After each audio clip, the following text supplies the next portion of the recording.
Olá, pessoal! Estamos aqui hoje mais uma vez para refletirmos juntos a nossa liturgia do dia, tá certo? Nessa quinta-feira, rezando a memória de São Domingos, peçamos a sua intercessão para que nossa igreja permaneça fiel aos ensinamentos deixados por nosso Senhor. Então, que nós possamos celebrar com esperança e alegria. Então, a primeira leitura está em Jeremias, capítulo 31, versículo 31 a 34. Jeremias, capítulo 31, versículo 31 a 34.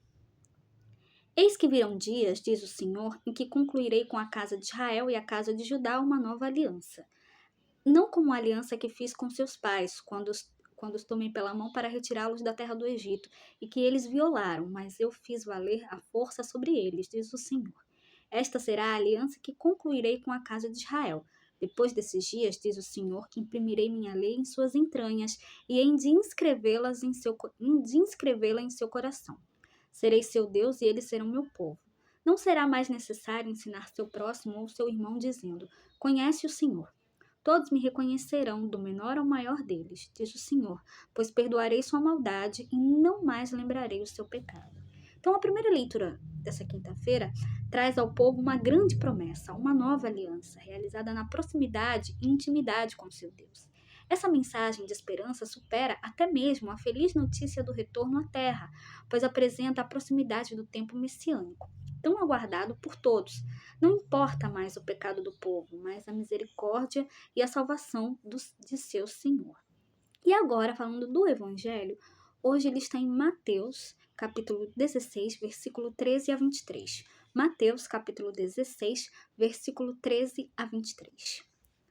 Naquele tempo, Jesus foi à região de Cesareia de Filipe e ali perguntou aos seus discípulos: Quem dizem os homens ser o Filho do Homem?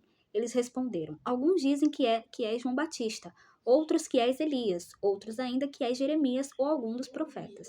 Então Jesus lhes perguntou: E vós, quem dizeis que eu sou? Simão Pedro respondeu: Tu és o Messias, o Filho do Deus vivo.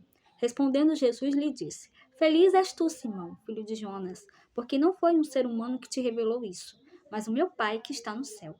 Por isso eu te digo que tu és Pedro, e sobre esta pedra construirei a minha igreja, e o poder do inferno nunca poderá vencê-la. Eu te darei as chaves do reino dos céus. Tudo o que tu ligares na terra será ligado nos céus. Tudo o que tu desligares na terra será desligado nos céus. Jesus então ordenou aos discípulos que não dissessem a ninguém que ele era o Messias.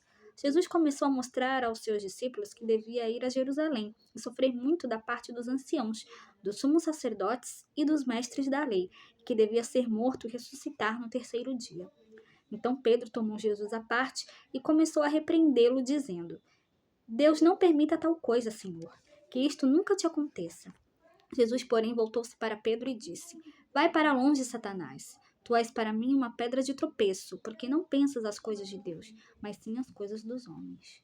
Então, o Evangelho, em alguma medida, é a concretização da esperança anunciada pelo profeta Jeremias na primeira leitura.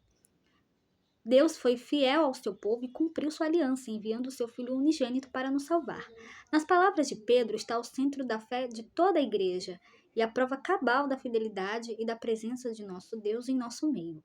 O poder das chaves dado por Jesus ao apóstolo marca o nascimento da comunidade dos discípulos do Senhor, alicerçada na fé de Pedro, tá certo? Então, era isso que eu tinha para falar para vocês hoje. Muito obrigada a todos por curtirem, por comentarem. Aqueles que só assistem mesmo também agradeço. Espero que vocês tenham gostado dessa reflexão de hoje. Espero encontrá-los todos aqui sexta-feira, se Deus quiser, para continuarmos refletindo cada vez mais as leituras da Sagrada Escritura. Então, muito obrigada a todos e até a próxima, se Deus quiser.